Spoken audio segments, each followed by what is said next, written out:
دجال جب نکل کر باہر آئے گا اپنے اس دیر اس اپنے جزیرے سے، جب اللہ کا حکم اور امر ہوگا تو باہر ظاہر ہو جائے گا، تو آخر صلی اللہ علیہ وسلم نے فرمایا ماؤ جنت و نارن فنارہ جنت و جنتہ نار، وہ اپنے ساتھ جنت اور جہنم کو لے کے چلے گا، جو اس کا اقرار کرے گا اس کو جنت میں داخل کرے گا، جو اس کا انکار کرے گا کہ تو کانا ہے خدا نہیں ہو سکتا اس کو جہنم میں پھینکے گا، اپنے طور پر وہ سزا دے گا۔ لیکن میرے آقا فرماتے ہیں جو اس کی جنت ہوگی حقیقت میں وہ آگ اور جہنم ہوگی، اور جس کو اس نے جہنم ڈکلیئر کیا ہوگا آگ ہوگی، وہ حقیقت میں جنت ہوگی، یعنی جس کو وہ جو اس کو مانے گا اور جنت میں پھینکے گا وہ بندہ حقیقت میں آگ میں چلا جائے گا، اس کی کیفیات وہی ہوں گی جیسے آگ میں جلنے والے شخص کی ہوتی، اور جس کو وہ اپنی جہنم میں خود ساختہ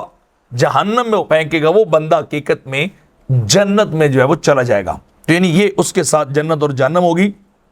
ایک اور روایت کے اندر آتا ہے انما الدجال اذا خرج ماء ونارا فاما الذي الناس ان النار فماء بارد واما الذي الناس انه ماء بارد فنار تورك من ادرك منكم فليقل في الذي يرى۔ میرے آقا فرماتے ہیں کہ وہ اپنے ساتھ آگ اور پانی کو لے کر چلے گا اور لوگوں کو وہ ڈرائے گا، اور حقیقت میں ہوگا کیا کہ جس کو لوگ جہنم سمجھ رہے ہوں گے وہ جنت ہوگی، اور جس کو وہ جنت سمجھ رہے ہوں گے وہ کیا ہوگی، وہ حقیقت میں جہنم ہوگی۔ یعنی وہ معاملہ الٹ ہوگا، بظاہر دکھائی دے گا لیکن حقیقت حال اس طرح نہیں ہوگی، حقیقت حال اس کے الٹ جو ہے وہ ہوتی جائے گی، اور لوگ جو ہے جو جس طرف جائے گا اس کا نتیجہ اس سے الٹ جو ہے وہ پائے گا۔ تو لہذا فرمایا انا نار فانہ عذب بارد، یعنی یہ الفاظ آ رہے ہیں کہ جو آگ دکھائی دے گی وہ بڑا میٹھا پانی ہوگا، اور جو پانی ہے وہ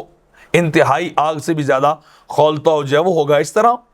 ایک تیسری روایت کے اندر حضرت حذیفہ رضی اللہ تعالیٰ عنہ روایت کرتے ہیں کہ رسول اللہ صلی اللہ علیہ وسلم نے ارشاد فرمایا یخرج الدجال بعد ذلك معه نهر ونار من وقع في نار وجب اجره وحتى وزره ومن وقع في نار وجب وزره وحتى اجره، دجال نکلے گا اس کے ساتھ نہر اور آگ ہوگی، یعنی یہ جنت جہنم کا وہ جو ہے وہ منظر نامہ ہوگا۔ تو کیا ہوگا، جو شخص آگ میں داخل ہوگا اس کے لیے اجر واجب ہوگا اور اس کا گناہ معاف ہو گیا، اور جو شخص اس کی نہر میں داخل ہو گیا اس کا گناہ واجب ہو گیا اور اس کا اجر برباد ہو گیا۔ اور یہ سب کچھ کیوں ہوگا، اس کی وضاحت امام نووی رحمۃ اللہ تعالیٰ نے بڑی پیاری کی ہے۔ ھذا من جملۃ فتنتہ امتحن اللہ بہ عبادہ لیحق الحق ویبطل الباطل ثم یحفظ ویجعل الناس للناس عجزہ، کہ وہ جو آگ اور وہ جو جنت یعنی جنت اور جہنم جو لے کر چلے گا یہ اس کے فتنے آزمائشی ہوں گی جو اللہ اپنے بندوں کو ان کے وجہ سے آزمائے گا تاکہ حق کو ثابت کرے اور باطل کو مٹائے، اور پھر اللہ اس کو نامراد کرے گا، کس کو، دجال کو رسوا کرے گا، اور اس کا عجز اور بے بس ہونا یہ لوگوں کے سامنے واضح کرے گا۔ یعنی عیسیٰ علیہ السلام اسے قتل کریں گے، ان کو دیکھتے ہی یہ پگھلنا میلٹنگ جس کی شروع ہو جائے گی باڈی کی، اور یہ دوڑے گا لد کے مقام پہ اسرائیل کے اندر جو ہے وہ اس کو قتل کریں گے، آپ روڈ کے ایک جانب آپ اس کو قتل کریں گے، پھر اس کی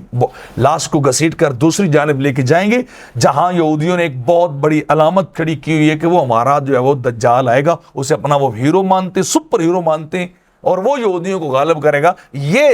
مارکا جو ہے یہ اسرائیل کی سرزمین کے اوپر جو ہے بپا ہوگا، اور لد جہاں ان کا سب سے بڑا ایئرپورٹ آج کل بنا ہوا ہے، ہوائی اڈا ہے، اس جگہ پر جو ہے وہ عیسیٰ علیہ السلام اس کو قتل کریں گے اور وہ رسوا جو ہے وہ ہوگا۔